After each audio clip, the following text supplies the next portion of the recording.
Dinesh किओरा। News time में आपका बहुत बहुत स्वागत है।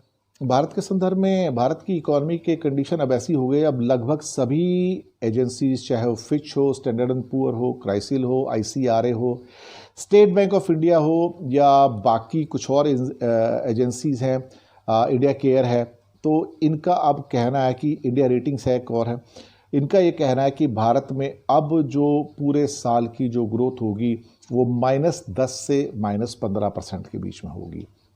मैं बहुत पहले से कहता आ रहा हूँ कि इंडिया में 9-10% के आसपास, -9-10% के आसपास इंडिया की ग्रोथ इस साल रहेगी। लेकिन अब इस बात को करीब करीब अगर कहा जाए तो कम से कम 10 एजेंसीज ने कंफर्म किया है, और उसमें सबसे बड़ा जो कन्फर्मेशन आया है वो स्टेट बैंक ऑफ इंडिया से आया है, जो भारत का सबसे बड़ा बैंक है। उनका भी कहना है कि ये 9.5% माइनस जो है ये होने की संभावना है।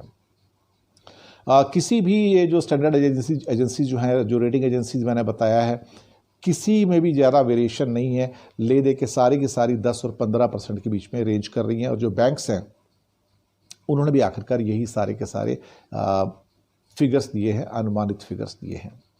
हालांकि भारत सरकार के कुछ लोग ऐसे भी हैं जिनका RBI से नाता रहा है, जैसे कि C रंगाराजन है, जो कि पहले गवर्नर रहे हैं। अब वो किस बेसिस पे आके कह रहे हैं कि भारत शायद इस साल 2-3% की एक माइनर जो क्या कहते हैं कि पॉजिटिव में चला जाएगा। समझ में नहीं आता कि लोग इतने गलत स्टेटमेंट क्यों देते हैं। पढ़े लिखे हैं, समझदार हैं, और इस टाइप के स्टेटमेंट देखो एनकरेज करने के लिए ठीक है, मोटिवेट करना ठीक है, इंस्पायर करना तो ठीक है, अदरवाइज इनकी कोई अहमियत नहीं है। इसी ढंग से बाकी फाइनेंशियल कमीशन के चेयरमैन हैं या बाकी कुछ और गवर्नर्स हैं या फिर फाइनेंस मिनिस्टर खुद बोलते हैं कि नहीं हमारी स्थिति सुधर जाएगी और हम ऐसे हो जाएंगे। अब ये सब हवाई बातें हैं। हवाई बातों से देश की प्रगति नहीं होती है।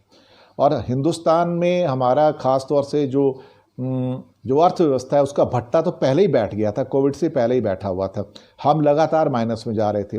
2016 से जो हमारा डाउनफॉल स्टार्ट हुआ 8.2% से, तो ये पिछली तिमाही जो कि जनवरी से मार्च की थी उसमें हम 3.1% पे आ गए थे, और इस बार तो और कम होना था क्योंकि ये सारी ट्रेजेक्टरी नीचे की ओर आ रही थी। पर पता नहीं क्यों सरकार इस बात को समझ नहीं पा रही है, सरकार इस बात को समझना नहीं चाहती और अपनी छाती चौड़ी करके घूमती है, लेकिन उससे उसके रिजल्ट मिलते नहीं। जब इन्होंने जो स्कीमें बनाई हैं, चाहे इन्वेस्टमेंट के लिए हो, एक्सपोर्ट्स के लिए हो, किसी भी चीज़ के लिए हो, मोदी सरकार हर फ्रंट पे पूरी तरह से फेल हुई है और वो कुछ नहीं कर पाई, अभी भी कुछ नहीं कर पाएगी। जब रिजल्ट आ जाएंगे तो उस टाइम ये खिसियानी हंसी हंसते हुए उसको एक्सेप्ट कर लेंगे और कहेंगे हाँ हमने तो कहा ही था, ऐसा तो होगा ही, इतना होने का हमारे पास अनुमान था।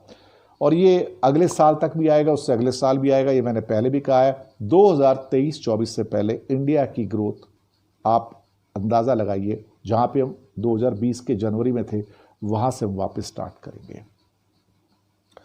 शुक्रिया आपका हमारे साथ बने रहने के लिए।